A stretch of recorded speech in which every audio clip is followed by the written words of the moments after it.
by deciding that we were going to be definitely inclusive. We started January Epiphany and we organised Inclusive February, and we had the talk from Charlie Bell and then talks from myself and Dr. Marcia for the first 3 Sundays of February.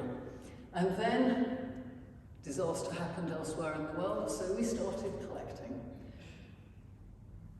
And we continued with our English lessons for Ukrainian speakers, and these are taken from the year, but it's to give you a background for the year, everything that's going on. Here comes Ash Wednesday. It was a bit later last year than it is this year, at Place of Welcome, and we burnt the palm crosses as well. And of course, at the end of February, we had the first anniversary of the war in Ukraine. Very moving service. Lucy's Light, which happens each year, a coffee morning to raise funds for in her memory. And we had a pet service. So we're truly inclusive, not just of people, but also of animals. And we come up, we're in Lent now, we've come to Mothering Sunday. And this was the first birthday of our Joyful Voices choir. You can see them with their cake there at the bottom. And we've been fundraising at the end of 22 for a new AV system. Here it is being installed. Look at them on top of and the monthly Benefice Prayer Fellowship started. It's now much bigger, as I can testify from last year. We celebrated the volunteers as we came to the end of Winter Welcome. There's some there. There were more too. And we came working our way through Lent towards Palm Sunday with our usual civic service. Nicola, she's not here today, so I'll tell you this. She said to me, I'll do the reading again, the Passion reading, but don't stick me in the pulpit with the mayor. It was too crowded. She was Mrs. Pilate and he was Pontius Pilate. And of course, our friends from Ukraine had their fair, which this year they were able to have in the board. Margaret did some healing stations. Place of Welcome continues to grow. Now, it's interesting, isn't it? This was a full Place of Welcome then. Think about what it's like now. We thought it was full. Maundy Thursday, Good Friday, Easter Saturday, we had a great time with Sidcup partners and Messy Church, and of course Easter Sunday. Wow, that's where we are now. We did lots of schools work. There's just a few samples there for obvious reasons. You can't take photos in schools, but that one was published on their website. That's Birkbeck, which is a school that we've developed a new relationship with this year, so we now have relationships with more schools. And we have, in this year, even more relationships because of the work of our community outreach team. Services in care homes, similarly tricky with photos, but I'm delighted that Liz and Margaret have largely taken over from me in doing services, which has freed up a little bit of my time. Our church wardens were sworn in this time last year. We can see that again this year. They had to go and be sworn in by the archdeacon, and then were formally presented with their wands by our amazing vergers in a service at church. And as we go through these photos, you'll notice there's rather more photos of one verger than the other, because Mark does baptisms and weddings in which we take lots of pictures, and Rob tends to do funerals and burials at which we don't, for obvious reasons. But I want to acknowledge you both for all the work you do. Thank you, as well as church wardens. Then we had a coronation, didn't we? First of all, there was a celebration at Busy Bees. Notice the former team still in operation, but coming towards the end of their time. And then we had Ring for the King and a big celebration in church. And Sue kindly organised, I thought, Olive, you'd love to see that photo of yourself with John's poster. Ascension Day, we celebrated together at All Saints with fireworks. And Jill and Sandra were licensed as lay ministers. Congratulations. Our ministry team, folks, is now 8 strong. And we came to Pentecost, where Joyful Voices sung along with Unique Melodies. Is that the right name, Eucharia? Eucharia snuck in at the back there. And Singing for the Brain started, middle of the year. This was one of the early ones that has appeared on our Facebook page.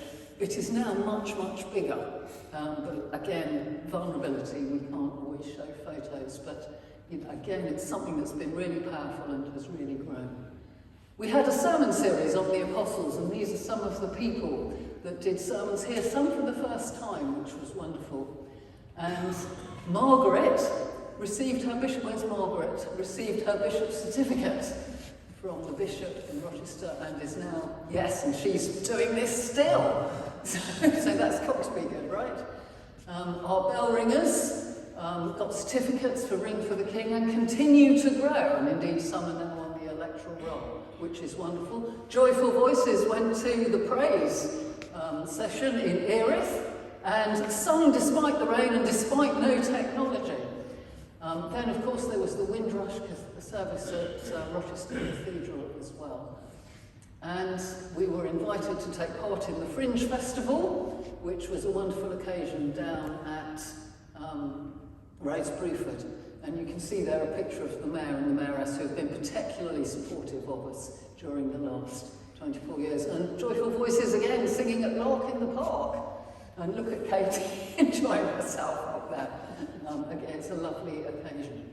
Frank, I put this, I had these photos, but this, do you remember when he played the organ for the last time? And these are some of the people that helped either organise it or make it a special day for him, and it was wonderful.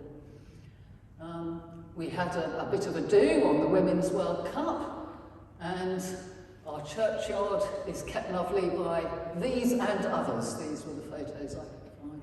We had a confirmation service during the year where several people reaffirmed their vows or got confirmed. And Busy Bees was handed over to new ownership, as it were, with great thanks to the former team and great gratitude to the current team. It's still going strong.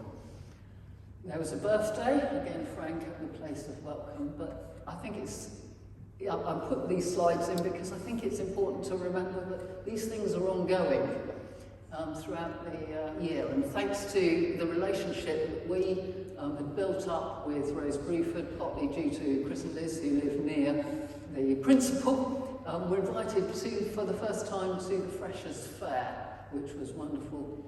And at the beginning of September, Herman joined us, and look at our choir. This was, it all slightly augmented at Carols by Candlelight, but I know Herman's not here, but members of the choir are. I want to say thank you for all that you do, making our worship lovely. Harvest Festival, which I largely didn't take part in because I couldn't speak, but it didn't matter because we've got such a great team. We had the Archdeacon here too, and Reverend Duke Area stepped in at the very last minute. And then going back to our theme of inclusion, we had our transgender inclusion service with Reverend Sarah, which drew quite a lot of people. And that same month, we had our Black History Month with our 3 strong black ladies there, Marcia, Sandra and Eucharia. And Sandra, I think it was you, Sandra, did that amazing slideshow showing all the strong ladies. It was great, it was great. Halloween, there's always a photo every year of me and Iris in hats. But it was great, as it always is, and perhaps slightly better organised this year because Chris took charge. And we had nominations for the Bexley Faith Awards, which are the pictures you can see here. You can see our bell ringers and our place of welcome and our Ukraine projects were nominated and received certificates. Up here you can also see Chris and Liz received Mayor certificates for service to the community. So these are all civic events at which St John's was recognised.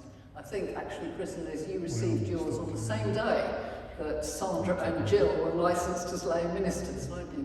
Didn't you?